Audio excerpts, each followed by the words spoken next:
Hi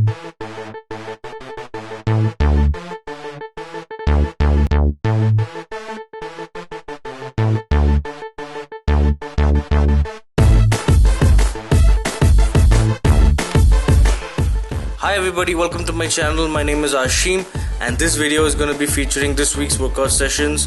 I will be covering the bench press day 1 using SDT progression, deadlift day 1 which is going to be heavy deadlift supersetted with rows, lots of Anderson front squats and an extra workout of overhead presses and pull-ups.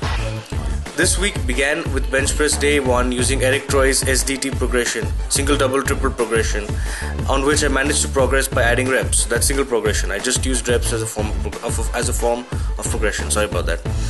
I bumped the volume from 30 reps of last week to 32, but the best news about this workout is that I finally found a way to grip the barbell without having the bar roll towards the base of my fingers. I've complained about this in the recent videos because my wrist keeps rolling over, but I figured out how to cross grip the bar in the crook of my thumb and palm and the rest of the palm itself, maintaining a firm grip. I paused at the bottom of many of reps in this with this workout. Some of them were with the 85 kilo sets, which were for 9 and 8 reps.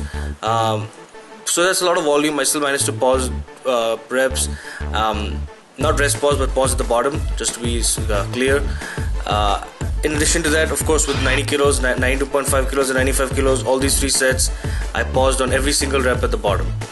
I'm very happy with this mini breakthrough on the grip part, and I'm really hoping that I remember this qualitative progress point next session, because it's very easy to lose track of these subtle nuances.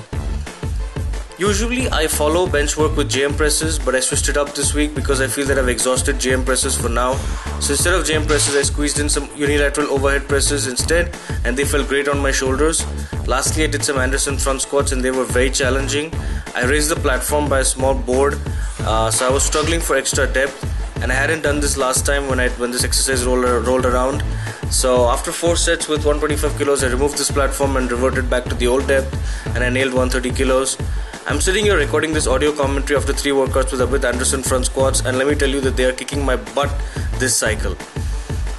Before I go into that, let me move on because we're going to come back to Anderson front squats later. Moving on, the next workout was deadlift day 1, which is all about supersetting deadlifts and row variations. I progressed a lot in this workout because I added a rep to deadlifts, plus I added reps overall to each of the row variations as well. Usually I don't do this, but I decided to risk it just to see how I am placed. I don't like to progress on both these fronts at the same time. It's like fighting a 2-front war. I don't like that. So either every workout I will add volume or progress in some way on the deadlifts, or I'll progress on the rows. I don't like to do both, but this week I did both. Next week I will progress only by adding reps to the deadlifts. I think I can go up to 6 triples on deadlifts with 215 kilos before the need to back off and reduce the volume and pump the intensity is going to take hold. So there's still time for that. I want to mention that squatting every day is really helping me stay stable on deadlifts, especially with my loose hip joints and such. When I engage in the pull and break the weight off the floor, I can hear the crickety-clack air popping in my hips.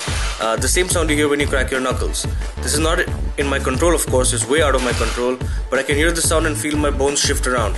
This explanation may sound a bit freaky to some of you, but it isn't that painful or anything like that. All I'm saying is that breaking the weight off the floor feels very good to me right now, and I'm able to generate a lot of force with relative ease compared to before when I was not training squats on the daily, as Louis Marco would say. If this workout wasn't challenging enough on its own merits, I was and still am suffering from an upset stomach, and those of you who have been in this spot know how risky lower body workouts can get. So it shouldn't be much of a surprise that I had to cut the Anderson front squat portion of my deadlift day workout short because I kept failing the squat at the bottom. In fact, because of me having to cut this workout short, I was so annoyed and I wanted to crack this movement and get the technique right that I put in an extra workout the day after deadlifts. This extra workout was very low volume and it began with Anderson front squats. Still reeling from an upset tummy, I put in 3 singles on Andersons with 125 kilos and 2 with 130 kilos, which is my max at the moment. So I was able to take my max for more than my usual just 1 rep volume. So I'm very happy with that sort of progress on this as well. I'm happy with this performance, and I left enough on the platform to use for my next workout, which is tomorrow, bench press day 2. After Anderson front squats, I did unilateral overhead presses with 30 kilos for 2 doubles, and I supersetted those with body weight pull-ups for 5 rep sets. Thank you very much for watching this video, guys. I really appreciate your love and support. Thank you.